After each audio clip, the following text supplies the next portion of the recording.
In this video, I'm going to show you super easy ways to remove or change image background in MS Word.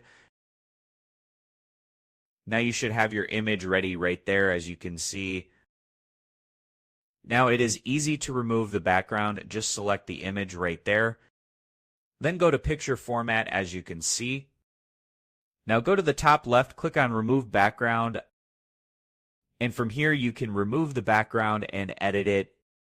You can also edit the background eraser by clicking on this right there to keep some things. So now just scratch on top of the things you want to keep. As you can see, now it keeps it. And to remove, you can click on this, then just click on the parts you want to remove. So go ahead, click on them, and after we are all done, click on Keep Changes. And there you have it. You have removed your background.